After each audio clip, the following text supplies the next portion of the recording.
Hi, everyone. Welcome to a message of hope with Pastor Mark. It's a beautiful rainy day today. Nice to have the rain with us, and I'd like to wish my son Riley a happy 17th birthday. Happy birthday, son.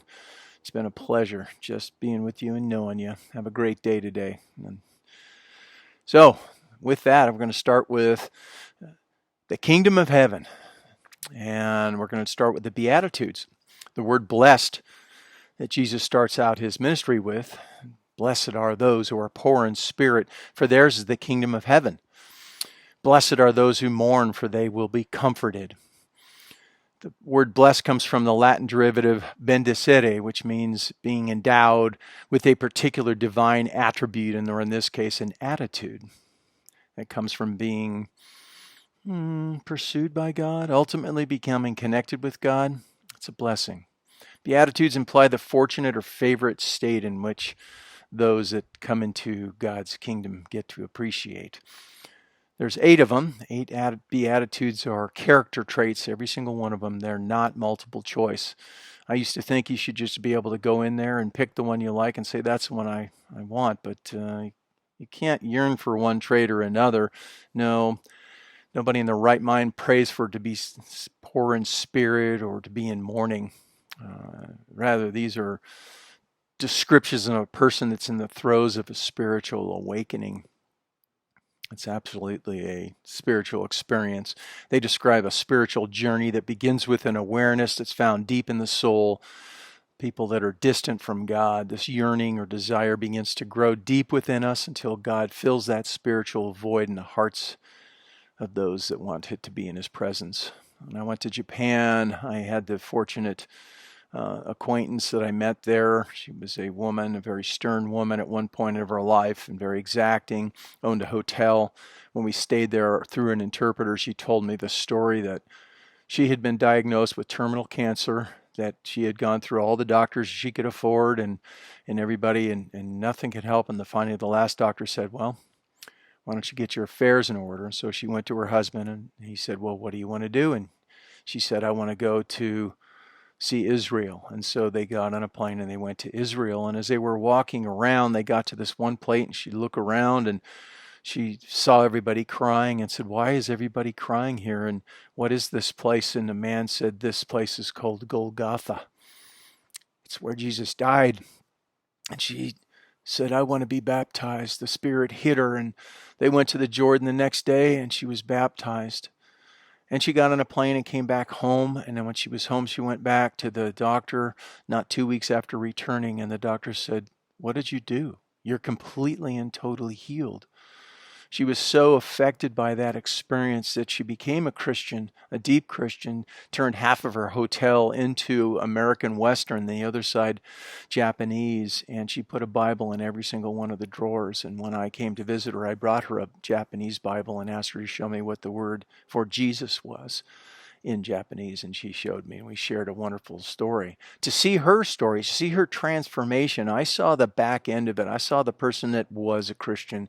I did not get to see the person that she had been before, but I could tell from her story and through her enthusiasm, and she really had had an encounter. You know, each one of these Beatitudes happens in succession. The awareness that we're poor in spirit happens first. It's usually followed by a humbling experience of mourning. It's then followed by a repentance, and then we slowly relinquish our former selfishness. And then as we draw closer to God, we take on godly traits, meekness, seeking righteousness, and becoming more merciful and pure of heart. We get to really see God, and we become peacemakers. And ultimately, we are persecuted for our belief and our actions. We find ourselves doing the Father's will and welcoming others that are on the same journey and welcoming them into the kingdom. To Jesus, blessed simply meant experiencing hope and joy, independent of outward experiences or circumstances, which meant also persecution. Let's start with Matthew 5 and take the first 2 apart today.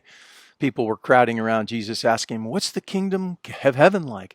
How do you qualify to be in God's kingdom? Jesus begins by introducing the idea that the kingdom of heaven is near to us. He explains the idea that God's kingdom is organized on different lines than worldly kingdoms. Contrast to the belief of the day, which suggested that you were only blessed by God if you were prosperous, had wealth, and had good friends. Jesus begins his Sermon on the Mount by implying that in the kingdom of heaven, wealth, power, and authority aren't important. Instead, the kingdom of heaven is for those who are feeling poor in spirit. No wonder the people around him in the crowd were excited to hear that. They were finally welcome because they were poor in spirit and they really did want to know Jesus.